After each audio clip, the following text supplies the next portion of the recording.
Good afternoon, and welcome to the final session of the Ignite Change Conference.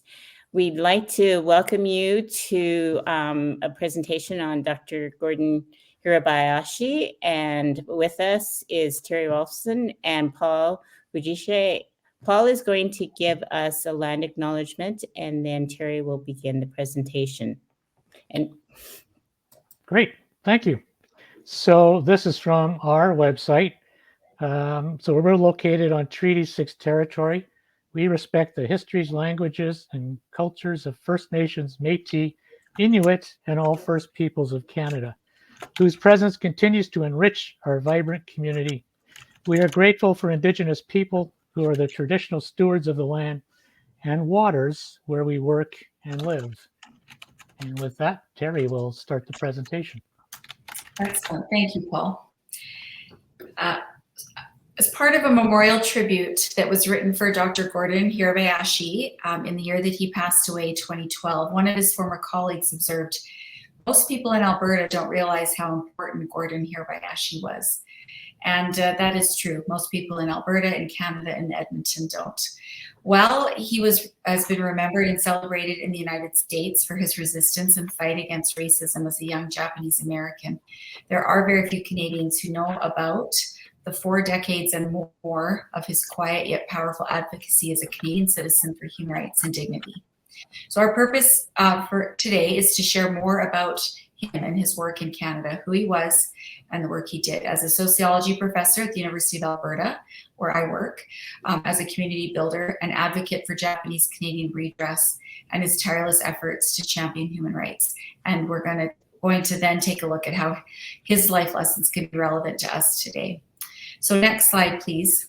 First, we want to just give you some background about his early years. We think that's important, that the years he spent before he came to Canada in 1959. So he was born in 1918. He was born in a farming community just outside of Seattle, Washington. His Japanese-born parents, Shungo and Mitsuko, were very hardworking, very honest vegetable farmers. They were converts to a Christian sect, which was a non-church movement, which among many tenets placed emphasis on the oneness of belief and behavior. That's a value that stayed with Gordon his entire life. His father was sometimes accused of being stupidly honest. That's the rough translation for the Japanese phrase baka shojiki. He was known for his honesty and integrity, and he was deeply respected. Gordon said of his parents, "A good portion of their influence didn't come from their lecturing to me and disciplining me. Their teaching came by doing it. The one basic principle of truth, if it's valid on Sunday, it's valid on Monday too. One principle for all people."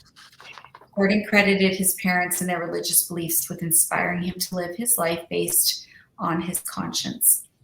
So regarding these formative years, Gordon wrote, "Growing up in the pre-World War II depression of the 1930s exposed me to the hardships of that era, but even more, I had to cope with the cross-cultural conflicts of the Japanese versus the Western, plus the inconsistency between the ideals and the practices of values in America. At school, I was exposed to high American ideals to which I had subscribed wholeheartedly. All persons are created equal, liberty and justice for all, equal protection under the law, citizenship regardless of race, religion, creed, or national origin, among others. However, these ideals did not correlate with our lived experience, the job discrimination and restrictions that we felt as visible minorities." Next slide, please. Gordon graduated from high school in 1937, and he began his freshman year at the University of Washington, majoring in sociology. He loved campus life and immersed himself in the community. He was actively involved in the YMCA. He was a student leader, and he earned a fellowship to attend a very formative, influential leadership conference at Columbia University in New York City. That was in the summer of 1940. And this was the genesis of where his pacifist ideals took shape. As a young student, he joined the Quaker faith, where he found a home for these burgeoning personal values: justice, peace, equality. Quakers believe that a life lived in the service of good deeds is essential to the salvation of humanity, and so did Gordon, and to seek to be faithful to the deepest truth. Gordon wrote in the 1990s how much he, many years later, how much he enjoyed attending Friends' general conferences because they focused on how he and others could influence the making of a more just society. He obtained all 3 degrees in sociology after World War II, ending up with BA, MA, and a PhD, and 1952. So his PhD thesis was a study of the Doukhobors in British Columbia, a group of people he had no personal experience with up until then, but he was very interested in them. They were a sect of Russian dissenters who'd settled in Western Canada in the early 20th century. He wanted to know how they were perceived and treated by society at large. And of this experience, he wrote, "The Doukhobors, it turned out, took me to heart and in their confidence, which surprised my more experienced colleagues. I believe they did this because I was a non-white and non-English. They considered themselves non-white too in the context of our enemy was the English and us." Next slide, please. But going back to the time during World War II when Gordon was a student, we know that in December 1941, Japan attacked Pearl Harbor. And this act of war precipitated the evacuation and relocation order for people of Japanese ancestry living on the west coast of the United States. Believing this to be a violation of his citizenship under the US Constitution, Gordon delivered a letter to the local FBI office declaring, and I have this quote on the slide here, "I consider it my duty to maintain the democratic standards for which this nation lives. Therefore, I must refuse this order for evacuation." Gordon was arrested, charged with violation of the order, found guilty, and sentenced to 90 days in a prison camp near Tucson, Arizona.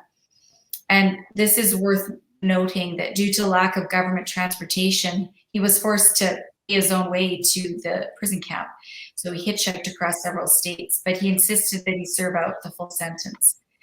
And later he spent a full year in prison because he was found guilty of refusing to sign a loyalty document that was distributed only to Japanese Americans by the draft board. And these years of Gordon's life have been celebrated in the United States. There was a play written about this, Hold These Truths, which was part of this convention. We showed that last Sunday, excerpts from it, and much attention has been given to him because of this. Let's go to the next slide, and then let's talk more about his the work he did here in Canada. So after completing his PhD, he worked for a few years in Beirut and Cairo at the American University, but he was offered a position at the University of Alberta in 1959, which was very appealing to him. So he came. He was one of 3 inaugural professors for the newly created Department of Sociology, and he served as department chair from 1963 to 1970.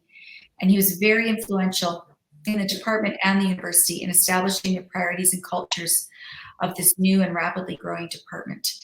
Gordon wrote about this time, "At the University of Alberta, I served as department chair for 7 years, and it was a turbulent time in the expanding 60s. Enrollments were booming and recruiting was my major task, along with program development and specializations. We opened a PhD program in 1965. When I came to Alberta, I came as the second sociologist along with a third. We were 13 when I became the chair. After my stepping down in 1970, we had a full-time equivalent staff of 45, and we had approximately 80 graduate students." Worth noting, total enrollments in the sociology courses grew by 137% in 4 years, and that rate of growth was faster than the overall university enrollment rates. That's just really important to note that that was under his leadership and his vision. Former colleagues spoke highly of Gordon. Carl Malike said his contributions to the Department of Sociology were both entrepreneurial and innovative, and yet he was able to maintain academic standards during this period of rapid growth. Another colleague, Harvey Cron, wrote that Dr. Hirabayashi built the department into one of Canada's leading sociology departments. He recruited many of the professors who put the department on the international map. He actively promoted high-quality research and teaching, and he provided what was called the Population Research Laboratory, which was extremely important, with the resources it needed to become a powerful research institute.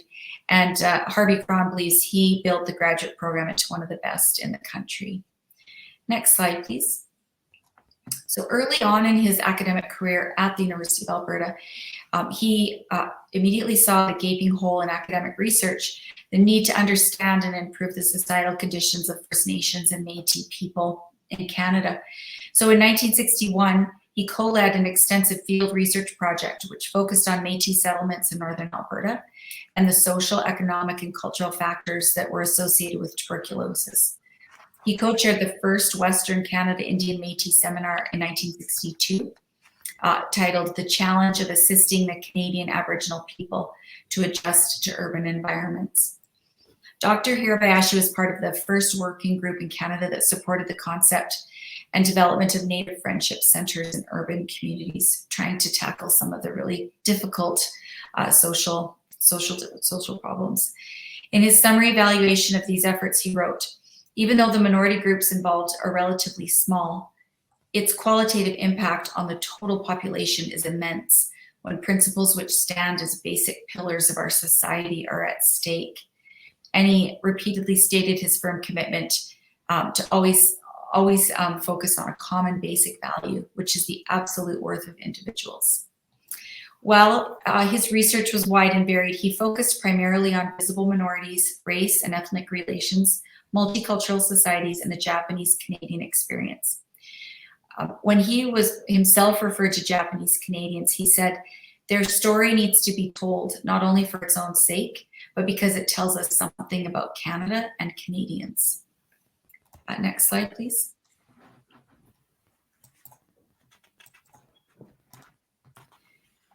Now, he did not keep himself siloed in his own research endeavors at the University of Alberta, but rather he fostered extensive networks amongst his colleagues across the country.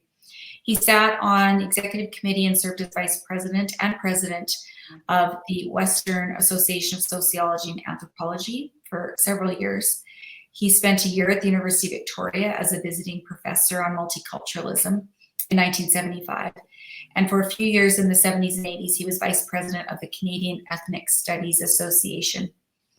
I had the good fortune to interview Anne Sunahara, who was in the 1980s the lawyer who wrote the groundbreaking book, The Politics of Racism, which was the first book to fully document the politics behind the 1942 expulsion order for Japanese Canadians. She worked very closely with Gordon in those days, and she said that he was excellent at getting grants to hold these multicultural conferences that were national. She said he was very good at putting these kinds of things together. He had both the vision and then the ability to make it happen. She said he acted more as an administrator at times than an academic because of this vision of getting people together and having those conversations and seeing it through. He was also known for his generous support and encouragement with the many graduate students that he supervised over the years. Former student Carl Peter remembers the many evenings at Gordon's home where all the students would gather together and they would listen to a speaker and then discuss things over a beer or two. These were great days of learning and debating. Collegiality among faculty during the first part of the 1960s was at a height. He thought it might have something to do with they had very, very close quarters in their offices on campus, but he also thought it might have also had some roots in the presence of really only two age cohorts in the department, Gordon's age and then the young professors who started their careers. So again, Gordon's influence in not only the young professors, but the graduate students. All right, next slide. So Anne Sunahara remembered how important community was to Gordon, how hard he worked to build it, and particularly the Japanese Canadian community in Edmonton, but across Canada. He himself saw the vital link for community building with communication. And in the 1970s, for a short time, he took on the role of contributing editor for a new quarterly magazine called Rika for Canadians of Japanese origin. In 1977, he chaired the Alberta Centennial Committee in celebrating the 100th anniversary of Japanese in Canada. And for members of the Japanese Canadian community in Edmonton, they will be familiar with the monthly newsletter, the Moshi Moshi, which is still being published to this today. It's a current newsletter, but Gordon Hirabayashi started the newsletter in 1977, was its editor for many years. And I found in the AGM minutes, the EJCA's AGM minutes from 1994, that Gordon's report was he felt that the Moshi Moshi played the role of lifeline, keeping the community tied together. And he was so committed to that. He actually was involved with the EJCA from 1976 until the early 2000s. I think he was involved as long as he could be, until his advancing dementia prevented him from being actively involved. If you can see on my slide here, I really like this photo that was cut out of a news article about Gordon. And here he is in 1998, manning a table at the EJCA bazaar with his wife, Susan. He was very much involved and was involved at all levels. And again, I want to mention that he was involved at the national level as well, and he represented Edmonton on the NAJC, the National Association of Japanese Canadians, for many years too. All right, let's take a look at the next slide. One of the ways that he was intimately, heavily involved was Japanese Canadian redress. Audrey Kobayashi remembers the early days and early discussions of redress. She recalled, these are her words, during the Powell Street Festival in 1977, when we commemorated the centennial of the arrival of Manzo Nagano to Canada, Gordon Hirabayashi met with a group of us sansei in a nearby restaurant, and he discussed with us what it would mean to start a redress campaign. I remember the passion, the fire, and the way he got everybody excited. So in the same year, 1977, at the Winnipeg conference for the NAJC, the questions of reparations, not redress yet, led to the creation of the Reparations Committee, which was later named the National Redress Committee, and it had 3 members, and one was Gordon. And this is a photo of Gordon in 1987 as the NAJC council member from Edmonton, discussing redress. The quote that I have on the slide, you may have already looked at that. This comes from Art Miki, and it's a quote he has just from his book that's just very recently published. And this is what he says: I credit Gordon, a member of the National Council, for his conviction that the principle of individual compensation must be the cornerstone for any meaningful and just resolution with any government, and for his persistence in pursuing that goal. So I also want to quote from Gordon himself, and he gave an address at the Japanese Canadian Centennial Youth Conference, also in 1977, and these are his words. When we talk about reparations, not for property loss, but we talk of them for loss of human rights, for human dignity, delay of income and education, uprooting and confinement in restricted quarters purely on the grounds of ancestry. We take this issue not as a self-conscious Japanese Canadian complaint, but as a Canadian obligation to give Parliament and the Canadian people the opportunity to right the wrong and help make it less likely for this to happen to anybody again. Anne Sunhara also recalled about Gordon. She said, Gordon played a major role in the Japanese Canadian community in our fight for redress. While through it all, her husband David and herself, they saw actual redress as politically unattainable. They didn't think it was going to happen. They just participated just with the hopes of educating Canadians. But Gordon, she said, the eternal optimist, always believed correctly that it was attainable. There are not many sociology professors who get to play a material role in a social movement that induces the Canadian government to pay out $436 million. And she says she only wishes that he'd remained clear enough in his mind to have realized that the principles he helped teach Canada's politicians and bureaucrats are now standard policy and have been applied again with when ex gratia payments were made to redress HIV and hepatitis C infection from blood products, the Chinese head tax, exposure to Agent Orange near Gagetown, New Brunswick, the abuse of First Nations and Inuit children in residential schools, and the exposure of military personnel to radiation during nuclear tests. All of that comes out of Gordon's efforts, among other people, of course, but Gordon's efforts towards this. Let's look at the next slide then. I want to just finish up my part of the presentation here with a couple slides. One, I want to go back to Gordon's letter he wrote in May 1942, refusing the evacuation order. He writes, over and above any man-made creed or law is the natural law of life, the right of human individuals to live and to creatively express themselves. No man was born with the right to limit that law. The principles are the things which give value to a person's life. They are the qualities which give impetus and purpose towards meaningful experiences. The violation of human personality is the violation of the most sacred thing which man owns. And let's just finish off with my last slide here. Thank you very much. So I just want to end with this quote. It's lengthy, but I want to end with it and to explain why we're moving on to the next part of our presentation. There's a reason why we study history, why we study the events that happened in our past and also the people who influenced those events. And this is from historian George Stanger Ross, who has spent his career studying about Japanese Canadians, the forced expulsion, and what happened during World War II. And he says, the questions at the heart of this history seem to grow more urgent. With tens of millions of people displaced and the politics of security, migration, and race perpetually entwined, how will states and citizens protect human and civil rights at times of national insecurity? What response will democratic institutions make to tribalism? Who is harmed by a politics of fear, and who benefits? Such questions seem likely to bedevil the coming century just as they did the past. History will not save us, but it is perhaps a tool among many in answering some of our most pressing questions. Our history may not save us, but working hard to draw it to light together and across difference is an essential task of our times. And I'd like to now turn it over to Paul Fujishige for the second half. Thank you. Thank you, Terri.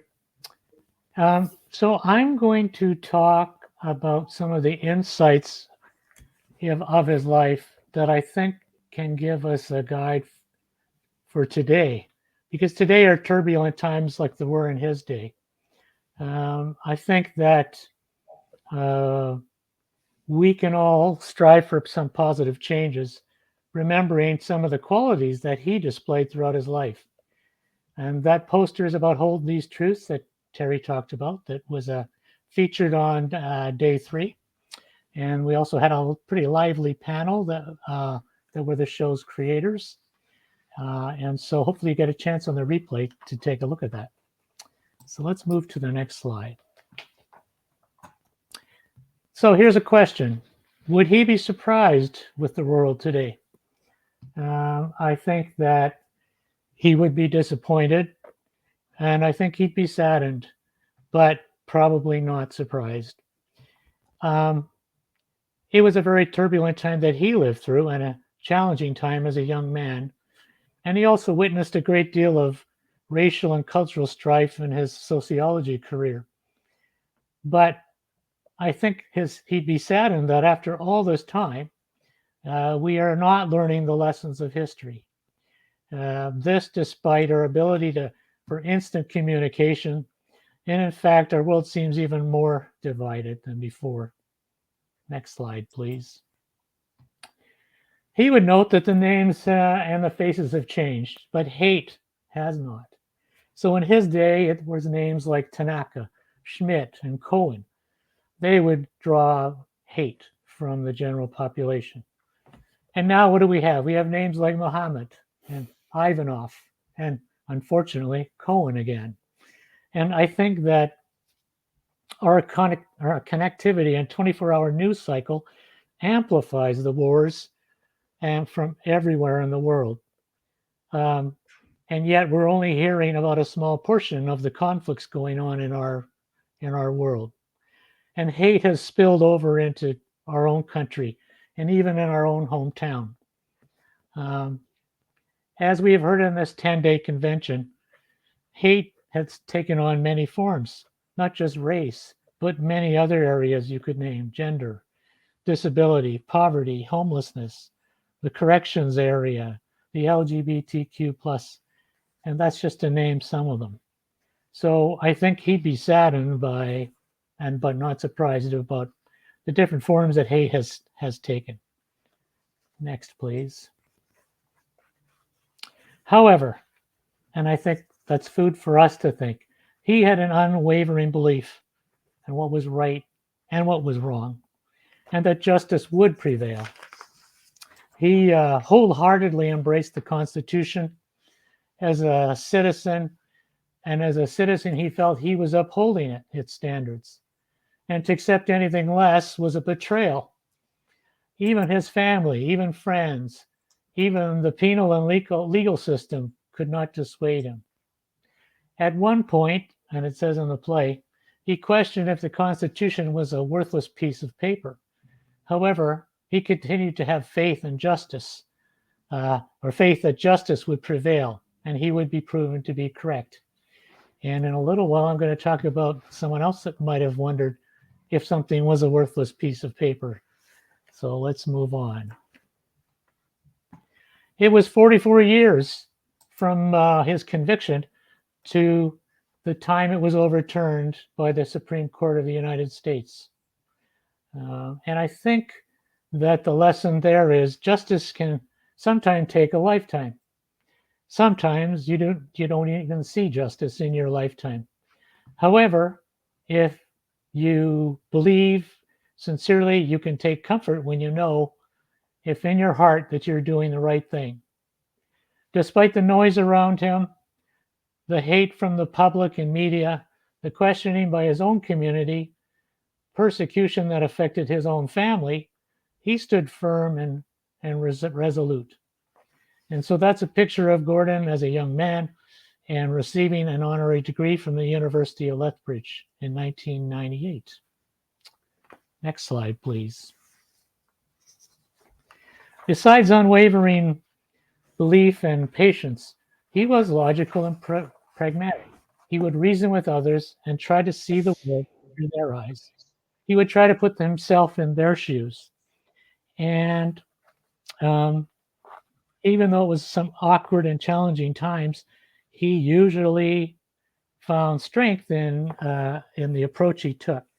And I want to read an excerpt from the book, Facing the Mountain, which really describes Gordon and how he approached things.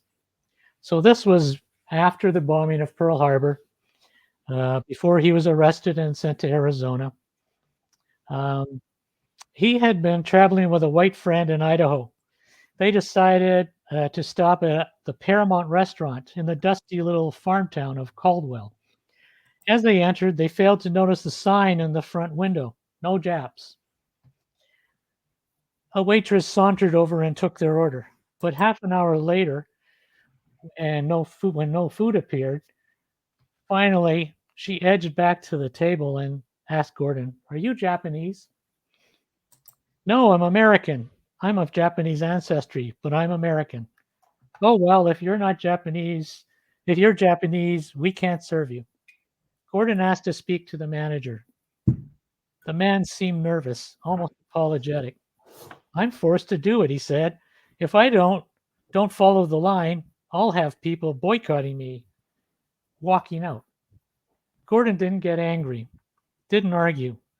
Instead, he proposed an experiment. "Well, you have an empty table right near the entrance. Let me test whether you're correct or not. If anybody comes in, sees me, and leaves, I'll pay for an average meal so that you wouldn't lose. You wouldn't have lost that." The man demurred. Gordon persisted, slowly, logically, patiently making his case. "I want to test this, whether you're correct or not. I'm curious myself." Finally, the manager agreed warily to the deal, but only if Gordon sat at the counter, not at the table out front. Gordon and his friend ate as slowly as they could and managed to run another hour off the clock. Nothing happened. No one got up and left. No one even seemed to notice what was happening. Gordon paid, and they left without further ado. A few weeks later, Gordon's friend wrote to him from Idaho. "Say, that guy took that sign off." I think that's just interesting about how he approached things. He didn't get upset. He was matter of fact, and he was curious. And he tried to see the world through that manager's eyes. He knew what the manager could face, and he wanted to, if he could, help him out. There's also a story from the Catalina camp in Arizona. What I want to highlight there is that he was housed in this camp with many varieties of Americans, Black Americans, Mexican nationals, Jehovah's Witnesses, white pacifists, Mennonites, young Hopi and Navajo men, and a few run-of-the-mill bank robbers, embezzlers, and con men. So Gordon quickly made friendships with these folks, and he listened to their stories. He also noticed the poor conditions they were living under, and so he started to petition the wardens to improve their living conditions. And he became a natural leader for all of this group. And he was able to affect change in there and gain the confidence of them. So one of the wardens, exasperated by the turmoil that Gordon was creating, approached him and said wearily, "I want this war to end so I can settle down to the good old murderers and kidnappers. They're not trying to change the system." So again, if you read these stories about Gordon and his approach, I think it gives us some clues about how we might approach the massive task that is ahead of all of us. Next slide, please. So as I mentioned, he saw the plight of others the same as his own. He became an ally and worked to build meaningful coalitions. He emulated and promoted collaboration. He saw common interests and needs, and he would bring people together to work together. And that sign is the recreation site that used to be the camp that was named in his memory. And the Canadian Native Friendship Centre, as Terri talked about before. Next, please. He was in a unique position to cross borders as an American-born Canadian citizen. And so he helped in advocating for redress in both the United States and Canada. So you see the picture of Reagan and the picture of Mulroney with the delegation of people around him as they sign the redress documents. Next, please. I'm going to spend just a couple of minutes here. His unwavering faith was in people, not so much in government. He believed government leaders would eventually come around, and maybe it would take a long time. But he did not, even though it was important to work with government, he did not put faith completely in them. They often disappointed him. They might have had some power, and they might have had some good intentions. But there was always somebody further up to veto them or to silence them. He saw that citizen action and public awareness and pressure was often needed. And so a good example, as I think Terri talked about, was the redress that Japanese Canadians were able to gain. And that succeeded. This committee met with government people for quite a few years and got a certain amount of way with it, but in the end, not as much as they needed. And so they were able to garner public support and media support, and that was fueled by community advocacy. Yesterday, we heard about the paradox of the United Nations, and I was thinking about that, and I wondered about John Humphrey. And it seemed like the paradox of the United Nations was taking place even before the declaration was finalized. And I might be wrong, but that's my summation of having reviewed that. We know that John Humphrey was one of the primary drafters of the United Nations Declaration of Human Rights. And I wonder how he felt when he saw the Canadian government dragging its feet on ratifying the declaration. And that we were in the company of the Soviet bloc, South Africa, and Saudi Arabia in not ratifying. And he does state at one point he was ashamed of the resistance of Canada. And so did he fear that this was another worthless piece of paper, as Gordon sometimes surmised, if his own country did not ratify it?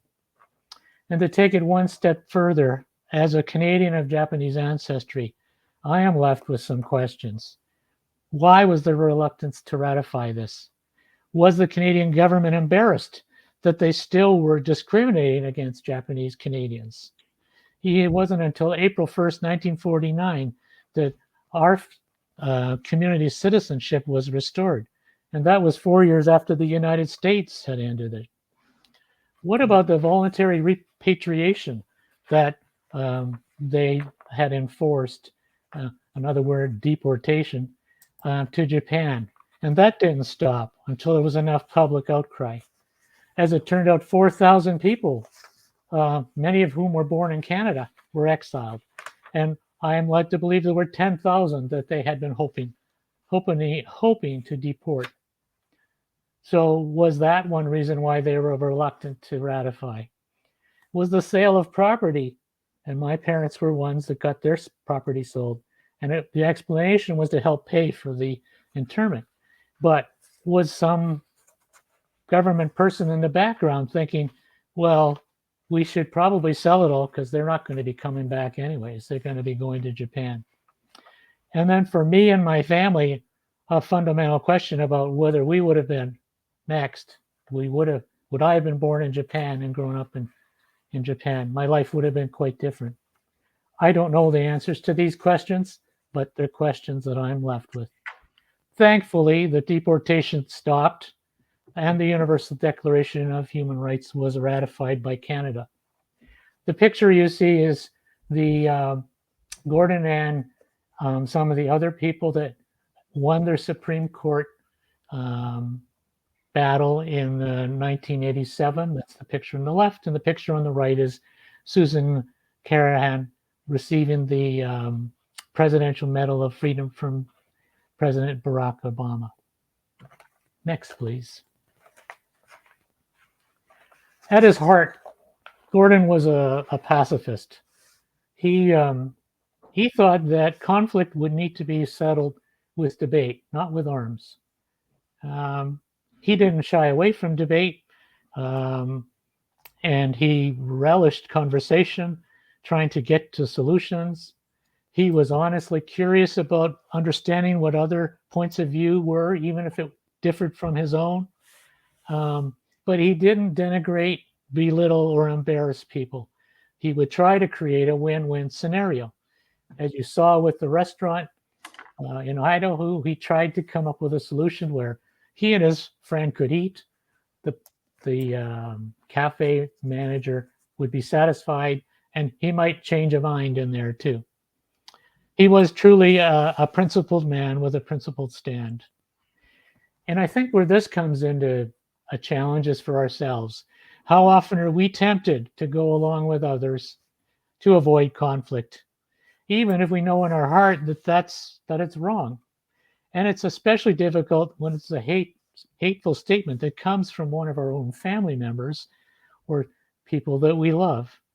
And Gordon faced the dilemma of defying his family's wishes, and he ended up deciding he had to do what was right and what would have been the easiest for him.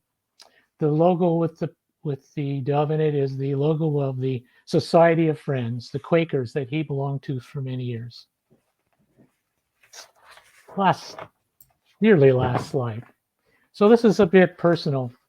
There's a picture of a young man who was in 1978. He worked with people with disabilities in his career. And we're on a lake near Gimli, Manitoba, trying ice fishing for the first time. And John is the fellow there that went ice fishing for the first time in his life. And I bring this up because as part of some of the training we received, we had a session with a palliative care nurse. And unfortunate reality is some of the people that we worked with had relatively short lifespans. Kids with muscular dystrophy, adults that had very serious medical conditions. So their life wasn't always extended over a longer period. And so this session was to help us understand when there were times we had to deal with situations like that. Now, she was not depressed. She wrote this on the board, the first thing, all in the end is love. And she said she drew inspiration when she saw people at the end of life who were filled with hope and love and who made every second count. And I guess she said, how much time do we each have? We could be an accident away from death. And that's very true. And I think Gordon lived a complete life filled with compassion, faith, hope, and yes, love. His message is to carry on with our heads held high and don't give up. Gather your friends and allies and keep going. He would have been inspired by all of you this week. From every area of our society in need of advocacy and support, there was someone in the 10 days who shined a light on that. He would have also been very inspired by the number of younger delegates whose passion and dedication gives us older folks hope for the future. Was it Jimi Hendrix or Mahatma Gandhi who said, when the power of love overcomes the love of power, the world will know peace? And actually, if you Google that, apparently both of them said that. So interesting. I want to thank John Humphrey Centre for putting on this 10-day conference. This was wonderful. We've made a good start to changing the world, I think. There's this last sheet is some information. So on our website, which gives a more Canadian flair for Gordon's contributions, you'll see that. The other website, Densho meaning a Japanese term meaning to pass on to the next generation. That's a website documenting the World War II experiences of Japanese Americans. So there's quite a bit in there about Dr. Hirabayashi. There's interviews, a number of interviews with him, so you can hear in his own words his beliefs and what he was talking about. So we're trying to give you those references for Canadian and American references. The picture, the final picture there is Gordon's family. After he received the Presidential Medal of Freedom, they donated it to the University of Washington in 2014. And so that's where his Medal of Freedom stands. The last thing I'll just say is a quick little excerpt from a poem that some of you may know. You may shoot me with your words, you may cut me with your eyes, you may kill me with your hatefulness, but still like air, I'll rise. Thank you. Thank you, Paul and Terri. I see that there is a question. I don't know which one of you would like to address the question with respect to relations.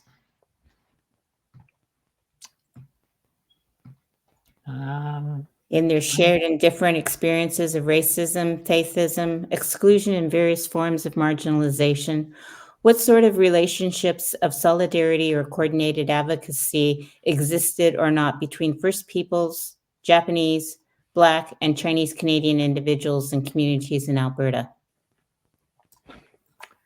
Well, I wasn't around that much in that time. What I will say from what I've heard, that we operate and have operated in stovepipes for many years. We haven't drawn together in solidarity enough. I think that's something going forward we want to do. There were crossovers. I think what Gordon's story shows was how interested he was in other cultures and other areas, and that he had no preconceived notions about what he thought. He was honestly trying to understand. And when there were opportunities to bring people together, he would do it. But did we do that enough? I don't believe so. Will we do that better in the future? I think there's certainly hope.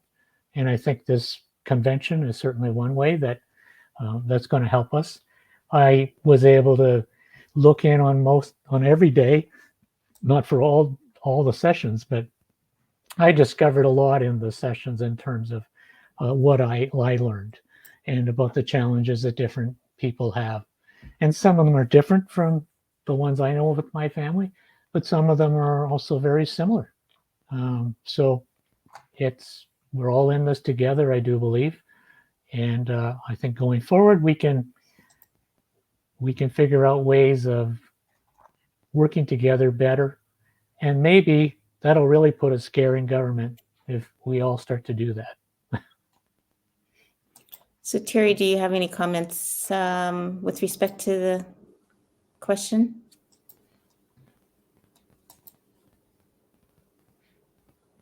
I can't hear your.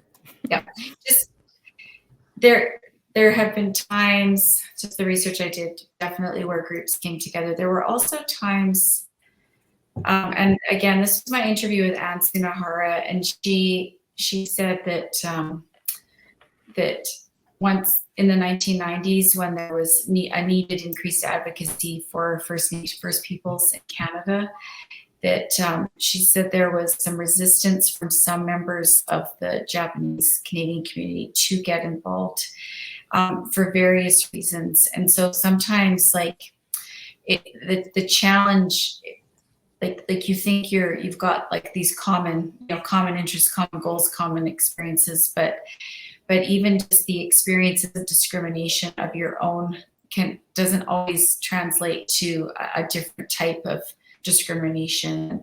And so she expressed to me the complexity of, if I'm understanding the question correctly, like how do we come together and support each other in different groups in these various forms of marginalization. So there is work to do. And I guess she made a point, sometimes even if you're somebody who's experienced marginalization in the form of racism, faithism, other, like, you might also still be somebody who harbors those feelings, thoughts, sentiments towards other marginalized groups. Like she just made a point that it's we need to be mindful as a society of our who we advocate for and those types of things. That's just a comment I thought of. So I'm just going to make a couple of comments while we wait for Renee to come on. As a Japanese community, we were proud and humbled by the fact that John Humphrey asked us to join them as part of this conference, and we wanted to have the opportunity to talk about our experiences, everything from redress to some of the connections that we're making with our human rights committees, to some of the things that we're doing culturally within the community to raise issues around racism, Asian issues, and so forth. We also wanted to close today's session with messages of hope and to show that someone like Gordon Hirabayashi and others in the community have a lot of faith in human society and moving forward. And we know that the work of human rights is very difficult, but Gordon spent 40 years waiting, and he had a positive outcome. And it's really very difficult to think that 40 years is a long time, but he had hope that he would be successful, and he was. And so we want to end our session on the fact that hope is always there. It's a long road for human rights, but we persevere, and we hope that the Japanese experience has been useful and of education to everyone. And I'm just going to turn the program over to Renee for closing. Thank you so much, Hitomi and Terri and Paul, for that closing. I hope you see all the thumbs up and comments around. Thank you for leaving us on a note of positivity, because it's definitely been very difficult the last couple months. So huge thank you to the Edmonton Japanese Canadian Association, for the National Association of Japanese Canadians, for being such a foundational partner in this. And we've been really proud to work with you. So thank you all so much. All right, so I'll do just the last 2 minutes closing comments. I'll let Terri and Paul and Hitomi escape from from the screen. But I just want to end off with just one huge thank you to the volunteers and the staff at JHC for holding shift for 10 days. Each staff person has been putting in 12, 14 hours. We're tired, so we're really excited that we're done, but also excited about the pathway forward. And so we'll be following up with you in the next couple days, just kind of with a couple key pieces of in how we'll move forward and stuff like that. Also, huge thank you to Writing Relations Canada, Canadians for Civil Society for being amazing partners along this journey. And I think that's all I'm going to say, because I think it's been 10 days. It's time for us to step back and reflect and contemplate on this. And we will be following up, because this is only the start. I think this has just built us the foundation that we need to build those intersections and work. I'm trying to remember the way that Paul just said it. We're working in our silo. It was not the right words, but we've been working in our silos. We've been working in our spaces. And I think this has provided us the foundations to go forward. So thank you everyone for being a part. And we will see you in other spaces along the way. Let's make 2024 a year where we really push change. Thank you.